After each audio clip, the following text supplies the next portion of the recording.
Illinois got smoked by Indiana at home tonight. The final score, I don't even know what the final score ended up being. It was that much of a blowout. But Trayce Jackson-Davis finally ended up looking like the All-American that he is. It was not a great night for the Illini. Tio, what are your biggest takeaways from this result? First of all, they decided not to double Trayce Jackson-Davis. That is suboptimal. I'm a little shocked that it lasted as long as it did. Now, Indiana did shoot 37% from three coming into the game. I understand that. But my man was cooking any type of way you wanted it. And I know how you have some crazy cooking ways of going about your green egg or whatever it is, putting mayo on your steaks and stuff. But my man was cooking any way you wanted it. He was going baseline, dunk, towards the middle, hook shots. He was eating. And it just didn't matter. Illinois decided, hey, I'm just going to let Dane Danger live by himself. And that didn't work out great. And offensively, Illinois, guys, I was expecting a lot more ball movement this year. I really was. I thought you have so many multidimensional guys offensively that ball could pop. You could attack closeouts, and they just seemed to go one-on-one. And we talked about Matthew Meyer didn't make any impact at all tonight. He's not a one-on-one guy. Ball needs to move for him to be successful. And it has been a rough sled, especially today in Champaign. They're just consistently inconsistent. That's the only way you can put them. And when that ball doesn't move, they struggle. When I saw Coleman Hawkins take that one-legged NBA Kevin Durant one-legged jumper, I was like, I'm a fan. I started looking for the remote. I was like, this is over. And it wasn't just a 35. It was a pretty 35. Like he was 15 for 17 at one point. I was like, they got to be coming soon. Somebody else got to beat you. And they didn't. And it was, like you said, I started looking for the remote after a while. Like this ain't going to end well. And by the way, Rob, it finished up 80-65.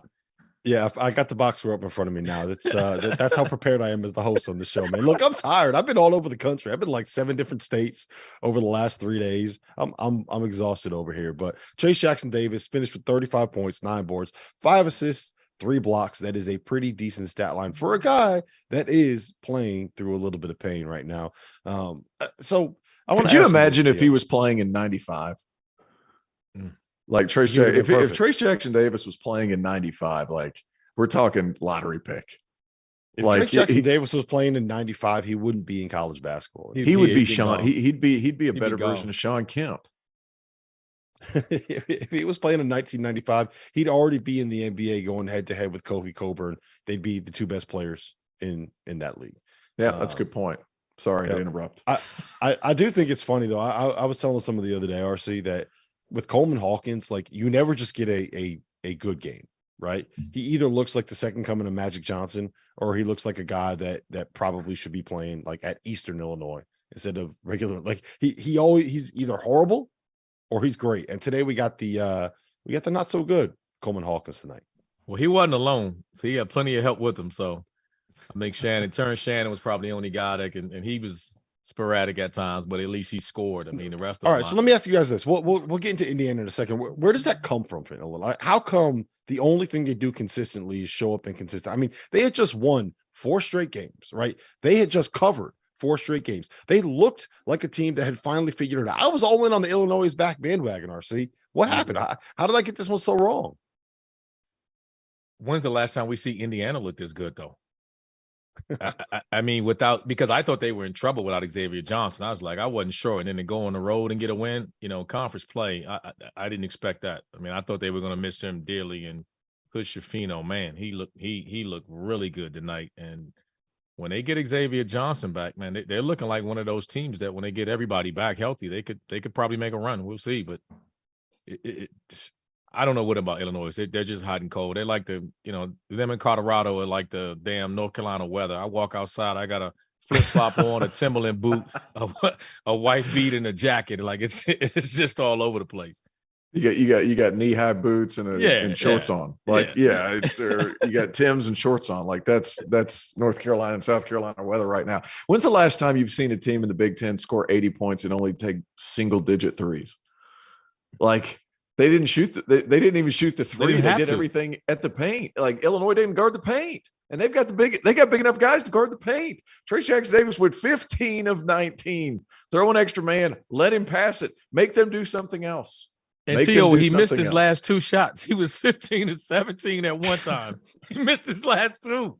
Man, unbelievable. Look, Jalen Hood-Schifino, like he's had his problems with consistency, but his good is like as good as anybody in the Big Ten. Like when he's really good, he is exceptional. But it's those other times that he kind of flounders around out there. But I thought he was terrific tonight. But Illinois just doesn't move the ball. And they rely on a lot of one-on-one stuff. They're spaced out. They tried to do some weave stuff, and then Indiana just switched everything, and it ended up in another one-on-one possession. And it was just kind of it was kind of weird to watch. There was not a whole lot of rim pressure and not a whole lot of movement whenever somebody finally did get the ball in the last 8 seconds of the shot clock. So it was kind of a strange way of going about it. And whenever you run that spread offense with Underwood, like I was expecting, pinch post, maybe somewhere to Coleman Hawkins, some cutting action off of that. That really hasn't been the case. Terrence Shannon pretty much took off and tried to do his own thing. I will say this, there were bright spots, though. I thought Sincere Harris guarded his butt off. Like they had a couple of guys that really played well. RJ Melendez was pretty good. Like they did some things. It's just you have to be able to guard an All-American guy, and you have to realize like, hey, Dane Danger, the guy calling the game, what's his name again? Stephen Bardo. Stephen Bardo goes, he's willing. I'm not sure he's able. And that was such a freaking good line. He goes, Dane Danger's willing. I'm not sure he's able. And he couldn't guard him. And nobody could guard him one-on-one. So send another guy at him, see what happens. My biggest takeaway with Indiana, one, Jalen Hood-Schifino was now scored in double figures in 9 straight games. Right. And it looks like he's kind of embraced the role that we expected Xavier Johnson to play. Now it'll be better if you have 2 guys that can do that in the backcourt, with a big man like Trace Jackson Davis in there. I think the biggest thing though is on the defensive end of the floor, right? Heading into this game, they had given up just 45 points against Wisconsin in the game that they won. Prior to that, their 3-game losing streak, they gave up more than 85 in 3 straight games. Every one of those games, they couldn't stop anybody. And now in the last 2 games, they're averaging 55 allowed. That, to me, that's what changed. Illinois started getting Indiana started getting some stops. And if you're going to be able to get some stops and you got an All-American like Trace Jackson Davis going nuts, like you are going to be a good basketball team. It doesn't matter what else you got. If you have an All-American going nuts and you're getting stops, you're going to be able to beat a lot of teams. Yep. Yeah, I agree. That's where I thought they were going to miss Xavier. I thought when he wants to dial in and be an on-ball defender, he can be a hell of an on-ball defender. And I just think we're just seeing Hood-Schifino grow up in front of us. I mean, you start getting to a February, you tell your freshmen, they're not freshmen anymore. They've been around long enough. They've been in here. They've been through the summers. It's like, look, you've seen it all now. Let's go take a step. And you start addressing them like they've been there a year, calling them sophomores. We started calling them around this time sophomores because it's like freshman year, it's over. Like let's turn the clock. And he just looks comfortable. And I think now without having Xavier Johnson there, the ball's in his hands. He gets to make mistakes now. I don't have to worry about that. He's played through that. He looks confident. He looked like he was ready to command the team tonight. He was impressive. Yeah, there's something to be said about being able to get reps where you can kind of mess up without having to be worried about, getting yanked out of the game. Listen.